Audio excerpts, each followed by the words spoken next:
So hi guys, so for today's video is ipapakita ko sa inyo yung computer setup na gamit ko dito.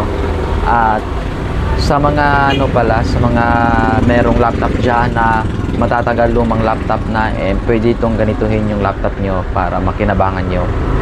Yung laptop ko pala is nasa mga 2019 pa to, and ngayon 2025 na, and ang ginawa ko lang dito is pinalitan ko lang ng SSD yung kanyang HDD. Kahit luma niya is HDD, ngayong bago na pinalitan ko siya ng SDD. So nasa mga 800 lang yung gastos ko nito. So ngayon working na siya, and pakita ko sa inyo. So ito yung ating monitor, and ito yung specs ng ating laptop. Ayan, naka Intel Core i3 lang siya, and naka 6 GB RAM lang. And naka-install siya noong July 12, 2019 pa, and naka Windows 10 siya. So ayan yung setup natin, and nandito siya sa loob. Ayan, HP pala yung laptop natin. So ito yung saksakan ng monitor, sa monitor niya. So parang ginawa ko siyang desktop. Then ito sa LAN cable sa internet. Ito yung sa power niya, diretso na siya. So wala na tong battery. Tinanggalan ko ng battery kasi matagal nang sira yung battery nito. And ito yung para dito sa cooler niya. And ito naman is dito para sa mga USB. Ayan. Ito sa keyboard, ito sa mouse.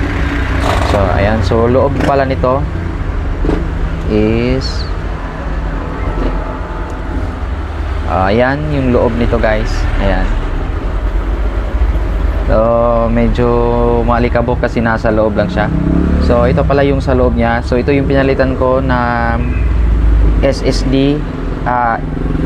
HDD dapat to, pero bumili ako ng SSD. So ito siya, SSD. So 128 GB lang yung nilagay ko para sa OS. So operating system. So kasya naman niya, kayang-kaya naman niya yung 128. And ito yung lumang SSD niya. Ayan, naka 500 GB yan siya, HDD. Ayan siya. Tapos ito na yung ngayon.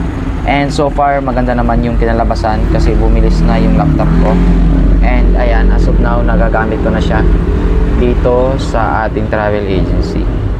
So ayun lang yung pinalitan ko sa kanya. Ayan, basag kasi yung screen nito. Ayan, sira-sira na. Ayan.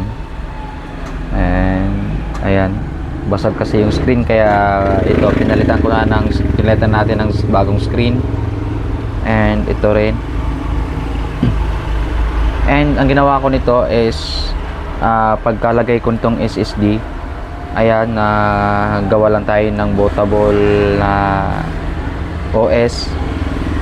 Dito tayo nag-install ng operating system Windows 10. So bootable lang na USB, okay na, gumagana na ang ating laptop. And yung RAM nito is nasa dito.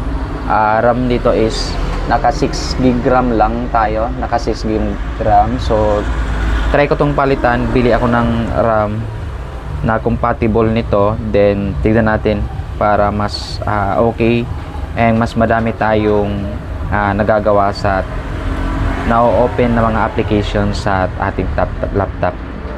And ayan lang. And kung may mga may mga tanong kayo, comment lang kayo para mabigyan natin ng video yan.